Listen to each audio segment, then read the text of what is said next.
A lot of drivers hear dirty injectors and immediately think expensive shop bill, parts coming off the engine, and a mechanic handing them an estimate they were not ready for. But here's the thing. If the problem is early buildup and not a dead injector, you can often improve it without removing anything.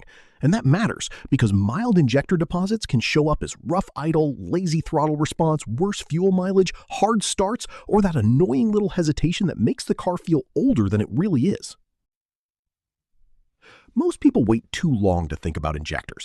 They don't pay attention when the engine starts feeling slightly off because it still runs, it still starts, and nothing seems urgent yet. And this is where the problem starts. Small deposits turn into bigger deposits, fuel spray gets less consistent, and now the car that used to feel smooth starts feeling rough around the edges. So when I say Japanese tricks, I'm not talking about some fake secret formula from a back alley in Tokyo. I mean the kind of calm, disciplined, reliability first habits people associate with long-lasting Japanese cars in the first place. Simple stuff. Low drama, no hype. Fix the cause early, use the right method, and don't spend big money before you need to. If you like simple car advice without the shop fluff, subscribe, because this channel is all about catching small problems before they become expensive ones. Now, to be fair, not every injector issue can be solved from the fuel tank. If an injector is failing electrically, leaking, badly clogged, or the engine is already throwing serious misfire symptoms, a bottle is not going to perform a miracle. But for mild to moderate deposit buildup, there are a few smart no-removal habits that can genuinely help. The first one is using a quality injector cleaner the right way, not randomly. This is where a lot of people waste money. They grab the cheapest bottle they can find, dump it into a completely full tank, drive 5 minutes to work all week, and then say injector cleaner doesn't work.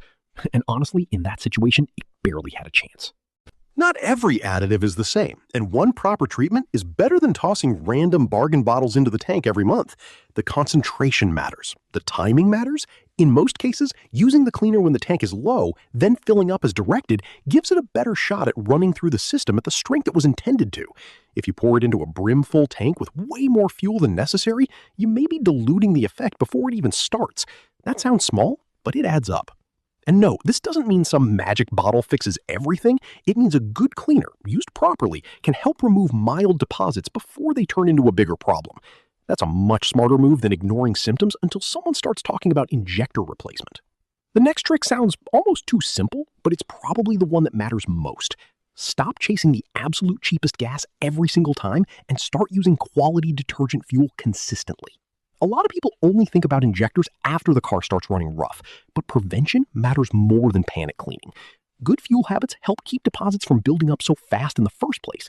If you're always hunting for the bottom dollar station with unknown fuel quality, you may be saving a couple of bucks today and paying for it later with rough running, wasted fuel, or a cleaning service you could have delayed or avoided. This doesn't mean you need premium fuel if your car only calls for regular. That's a separate issue. It means using fuel from reputable stations that actually have a strong detergent package and using it consistently. Cleaner fuel over time keeps the injectors happier over time. That's exactly why this trick matters. Not because it feels exciting, but because it's boring and effective. And this is one of those boring little habits that can save you real money. And the mistake most people make after using cleaner is this. They go right back to the same habits that caused the buildup in the first place. Same cheap fuel, same short trips, same ignoring the warning signs. Which brings me to the third trick. After treatment, give the car a proper highway drive instead of just doing short hops around town. Not a street race, not some go redline it nonsense. Just a real drive where the engine gets fully warm and stays there. Repeated short trips are hard on a lot of systems, and they're not helping your fuel system either. When a car rarely gets up to full operating temperature for long enough, everything spends more time in that half-warmed, not quite clean zone. A steady drive lets the engine run as intended, lets the treated fuel work its way through, and gives the system a more stable load and temperature range. And this is exactly why some drivers think cleaner doesn't work. They add it, then spend the next week doing 6-minute errands and school runs. The bigger issue is what happens after you use the cleaner. If you want a fair result, the car needs a proper drive, not just a cold start and a stop sign every 3 blocks. The fourth trick has nothing to do with buying another product. Stop ignoring the early symptoms.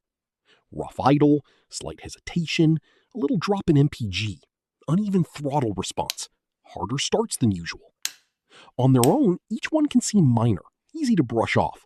But together, they're often the engine's way of telling you something is starting to get dirty, inconsistent, or inefficient. This is where that Japanese-style maintenance mindset really shows up. Catch the small warning while it's still small. Don't wait until it turns into a flashing check engine light, a misfire, or a car that stumbles every time you leave a stoplight. Most expensive repairs don't begin as expensive repairs. They begin as little clues people postpone. And I'm curious about this one because a lot of viewers notice the symptoms before they connect them to the fuel system. If your car's been idling rough, losing mileage, or hesitating when you tip into the throttle, let me know in the comments what you're feeling and what fuel habits the car's had lately. Now, the fifth trick is probably the most important one because smart maintenance is not just about trying cheap fixes, it's also about knowing when to stop using shortcuts and get a proper cleaning or inspection. If you've used a good cleaner correctly, driven the car properly afterward, switched to better fuel, and the symptoms are still there, don't keep throwing bottles at it. If you've got misfires, a persistent check engine light, severe hesitation, stalling, or no real improvement after a proper cleaner cycle, the issue may be beyond mild deposit buildup. At that point, you could be looking at a more serious clog, a leaking injector, an electrical fault, a fuel pressure problem, or even something that only looks like an injector issue. Now, to be fair, this is actually good news in a weird way, because knowing the limit of DIY prevents you from wasting money on false hope. One proper treatment is reasonable. 5 random additives and 3 months of denial is not. A professional fuel rail cleaning or inspection costs a lot less than ignoring the problem until the engine starts running badly enough to damage something else. So the real takeaway is pretty simple. You do not always need injector removal when the problem is early buildup. A smart cleaner used correctly, better fuel habits, a proper warm drive, and paying attention sooner can make a real difference.